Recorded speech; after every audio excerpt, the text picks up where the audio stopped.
નમસ્કાર વાલા વિદ્યાર્થી મિત્રો, કેમ છો? મજામાં ને?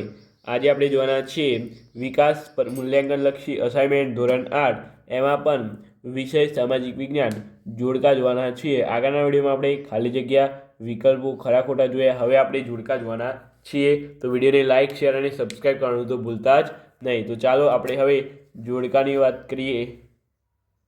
તો અહીં જોડકું છે તમારે પ્રશ્ન નંબર 2 નો બંધ બેસતા જોડકા જોડો. બરાબર વિદ્યાર્થી મિત્રો?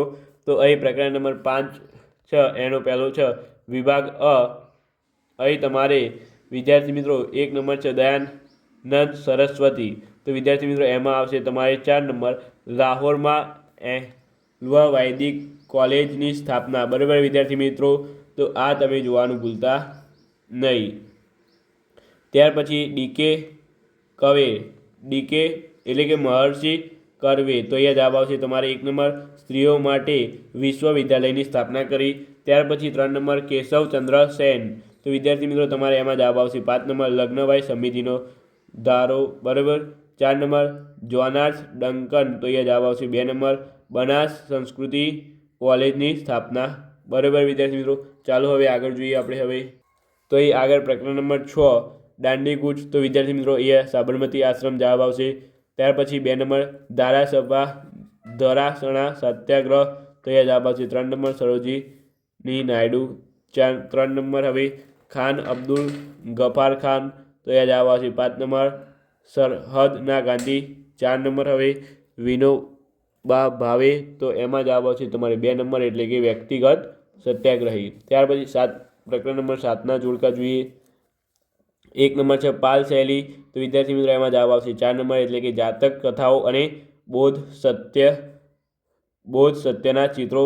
ત્યાર પછી 2 નંબર મુઘલ શૈલી. તો વિદ્યાર્થી મિત્રો તમારે મુઘલ શૈલીમાં આવશે પશુ પંખીઓ અને પ્રાણીઓની સાઠ મારીના ચિત્રો. 3 નંબર છે દેવી પ્રસાદ અને રાય ચૌધરી. તો વિદ્યાર્થી મિત્રો 3 નંબરમાં તમારે જવાબ આવશે મદ્રાસ સ્કૂલ ઓફ આર્ટ્સની સ્થાપના. 4 નંબર છે રવિન્દ્રનાથ ટાગોર. તો અહીંયા તમારે જવાબ આવશે 3 નંબર ચિત્રકલાના ભીષ્મ પિતા. બરાબર.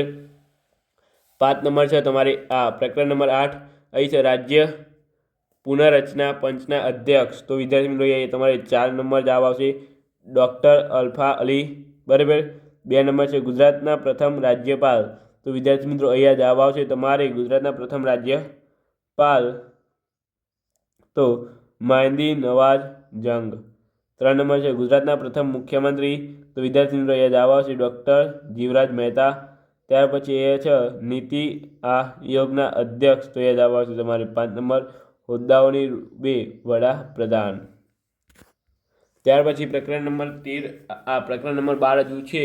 તો અહીં છે સાર્વજનિક ક્ષેત્ર. તો અહીંયા જવાબ આવશે 3 number steel authority of India limited. 2 number છે ખાનગી ક્ષેત્ર. તો અહીંયા જવાબ આવશે રિસાયકલ ઇન્સ્ટિટ્યૂટ લિમિટેડ. 3 નંબર છે સહકારી ક્ષેત્ર. તો અહીંયા જવાબ આવશે 2 નંબર આનંદ મિલ્ક યુનિયન લિમિટેડ. 4 નંબર સંયુક્ત ક્ષેત્ર. તો અહીંયા જવાબ આવશે 1 મારુતિ સુઝુકી લિમિટેડ. ત્યાર પછી પ્રકરણ નંબર 13 અહીં જોઈ લઈએ આપણે. હવે તો અહીં છે પ્રકરણ નંબર 13 સૌથી વધારે વસ્તી. તો અહીંયા જવાબ આવશે તમારે 3 ઉત્તર પ્રદેશ. સૌથી ઓછી વસ્તી. તો અહીંયા તમારે જવાબ આવશે 5 સિક્કિમ. સૌથી વધુ વસ્તી ગીચતા. તો અહીંયા જવાબ આવશે તમારે 1 બિહાર. સૌથી ઓછી વસ્તી ગીચતા. તો તમારે જવાબ આવશે 2 નંબર અરુણાચલ પ્રદેશ. ત્યાર પછી આગળ આપણે જોઈ લઈએ હવે પ્રકરણ નંબર 14 વિદ્યાર્થી મિત્રો. તો એ પ્રકરણ નંબર 14 છે કુદરતી આપત્તિ. તો વિદ્યાર્થી મિત્રો અહીંયા તમારે જવાબ આવશે દાવાનળ. માનવ સર્જિત આપત્તિ. તો અહીંયા જવાબ આવશે તમારે ઔદ્યોગિક અકસ્માત. 3 નંબર છે દાવાનળનો બનાવ. તો અહીંયા જવાબ આવશે તમારે 1 નંબર હિમાલયના ઢોળાવ પરનો જંગલો. ત્યાર પછી તમારે અહીં છે 4 નંબર ભૂસ્ખલનનું કારણ. તો એ જવાબ આવશે 3 નંબર એટલે કે પર્વતો કાપી બનાવવાનો માર્ગો. બરાબર. ત્યાર પછી આગળ આપણે વાત કરીએ હવે.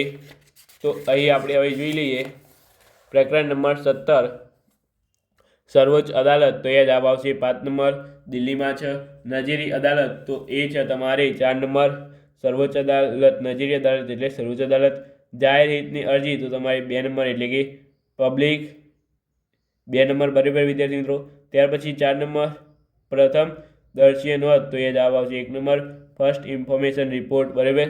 તો આ તમે જોઈ શકો છો. ત્યાર પછી પ્રકરણ નંબર 18 અહીંયા છે પ્રકરણ નંબર 18 પછાત વર્ગો, તો અહીં જવાબ આવશે તમારે બંધારણીય હકો. 2 નંબર માનવ અધિકારો, તો અહીંયા જવાબ આવશે તમારે સંયુક્ત રાષ્ટ્રો. 3 નંબર છે માનવ અધિકાર દિન, તો અહીંયા જવાબ આવશે તમારે 1 નંબર 10 ડિસેમ્બર. 4 નંબર બાળ અધિકાર દિન, તો અહીંયા જવાબ આવશે તમારે 2 નંબર 20 ડિસેમ્બર. બરાબર વિદ્યાર્થી મિત્રો. ત્યાર પછી પ્રકરણ નંબર 19 આપણે વાત કરીએ તો પ્રકરણ નંબર 19 લાસ્ટ પ્રકરણ છે વિદ્યાર્થી મિત્રો. વિડીયોને લાઇક શેર અને સબસ્ક્રાઈબ કરવાનું ભૂલતા નહીં. તો ચાલો અહીં જોઈ લઈએ પ્રકરણ નંબર 19 હળિયાળી ક્રાંતિ. તો એમાં 4 નંબર અન્નના ઉત્પાદન ક્ષેત્રે સ્વાવલંબ મૂળભૂત જરૂરિયાતો, તો અહીંયા જવાબ આવશે 5 નંબર અન્ન વસ્ત્ર રહેઠાણ. ત્યાર પછી ઔદ્યોગિક વસાહત, તો અહીંયા જવાબ આવશે 2 નંબર એટલે કે સ્પેશિયલ ઇન્ડસ્ટ્રીયલ ઝોન. ત્યાર પછી છે ઔદ્યોગિક વસાહત, તો અહીંયા જવાબ આવશે તમારે સ્પેશિયલ ઇન્સ્ટિટ્યૂટ ઝોન. શીત ક્રાંતિ, તો અહીંયા જવાબ આવશે હળિયાળી પ્રવૃત્તિની સફળતા. તો આટલે સુધી આ વિડીયો રાખીએ છીએ.